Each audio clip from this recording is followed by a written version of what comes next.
Hi, welcome to Picross 3D. This is a puzzle game where you'll have to figure out which cubes to break and which ones to keep in order to reveal a hidden shape inside. There are over 350 puzzles to choose from, so let's not waste any time. Join me in... You know, I don't actually know their name, and let's put together your profile. But first, a huge thank you to Theo_1330 for sharing your completed save file with me. This video wouldn't have been possible without your help. To create your profile, you first have to select a color and then write your name.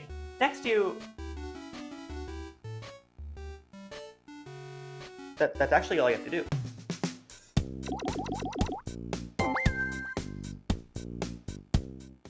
Now that your profile is complete, you'll have the option to select beginner or easy levels. We'll choose beginner since that essentially functions as a tutorial of its own. And besides, this is a beginner's guide. Let's talk about some main points, starting with your basic controls.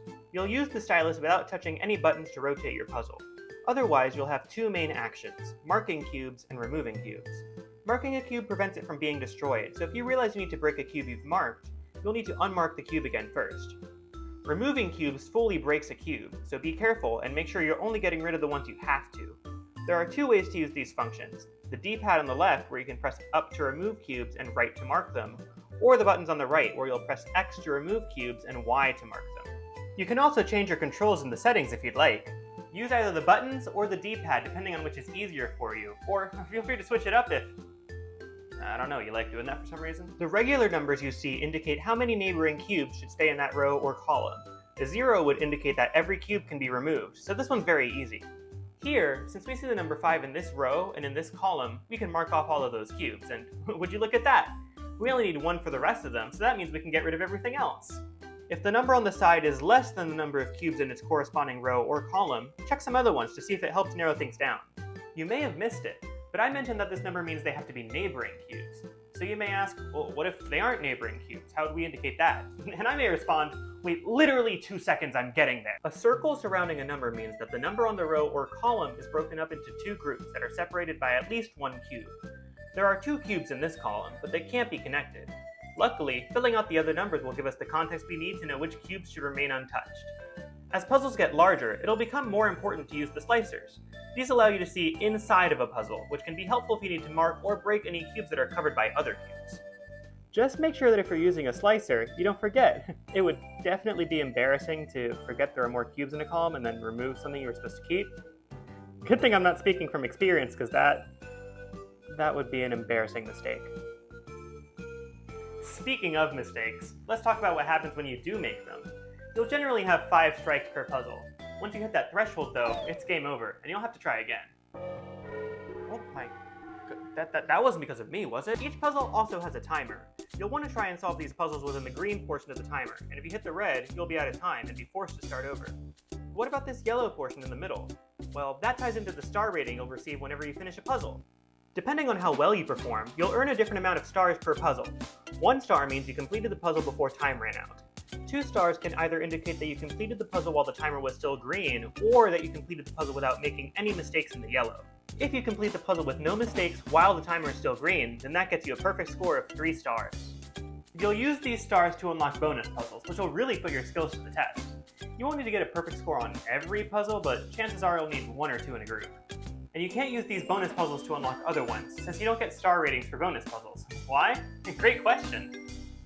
No idea. The last thing we'll be introducing that you'll see in a regular puzzle is a number surrounded by a square. This means that the number is broken up into 3 or more groups. That or more part can really trip you up, so make sure you're being extra cautious.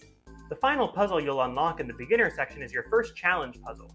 As you progress through the game, you will occasionally come across puzzles that have an added twist to them.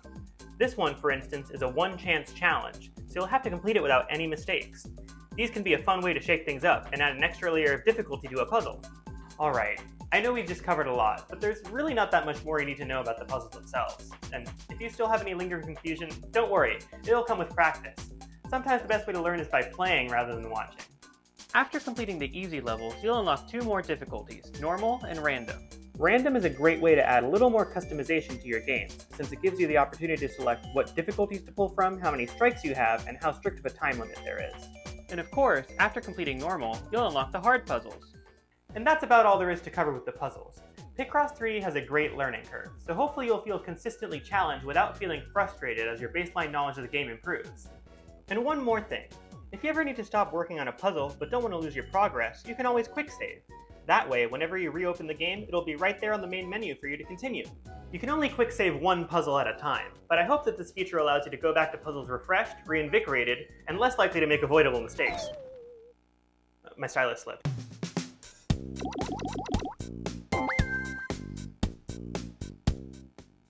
The gallery has a few things for us to look at, the first of which is collections. As you complete puzzles, some of them will be placed into collections. These are groups of puzzles that all follow a certain theme, like World Luck Symbols, which has a lucky cat, seahorse, and four-leaf clover, 65 million years ago, which has a T-Rex, Pteranodon, and Ammonite, and Aquatic Wildlife, which has a manta ray, hammerhead shark, and anchor. Wait a minute, anchor? You can even click on puzzles to get more information about them, and replay the animations you saw when you first completed it. Whoa, hey! That's really dangerous. Where'd you learn to fly? Unbelievable. There are also some bonus animations in the gallery. These will be unlocked after meeting certain criteria, such as beating all the puzzles in a difficulty level. Our in-game guide makes appearances here too. Oh, are you celebrating having scared a puppy? That's really not cool. You're going for it again? You'll also unlock the credits. If you want to show support for the developers of this game, stick around to see... Wow, okay, your own game. Rude.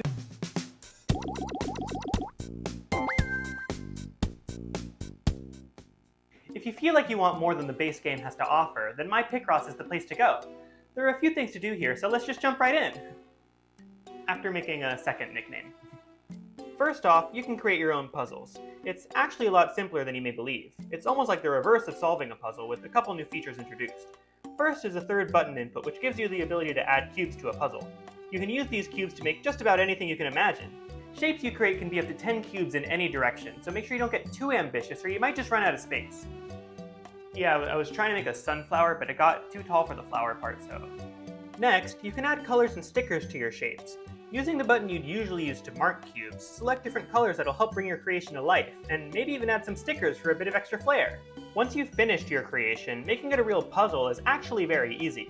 Press complete, give your shape a name, select a background, orientation, and music track, and finally, it'll automatically generate it for you, numbers and all. Then, go ahead and give your brand new puzzle a try. Oh, hang on, wait, this one's really good. Give it a sec. Wait. Sugar Cube. Using DS Download Play, you can send your puzzles to friends who own the game for them to try. Or, if you want a fresh challenge, you can receive puzzles from your friends as well. Know someone who doesn't own the game? We've got options for them too. You can send them a trial version of the game, and include either a puzzle you've created, or any puzzle from levels you've unlocked. There are even some puzzles from the easy difficulty you can send before beating any. I don't know why you'd send a trial version to somebody without playing the game yourself, but hey, at least the option's there. Still can't get your fill? Well, not to worry.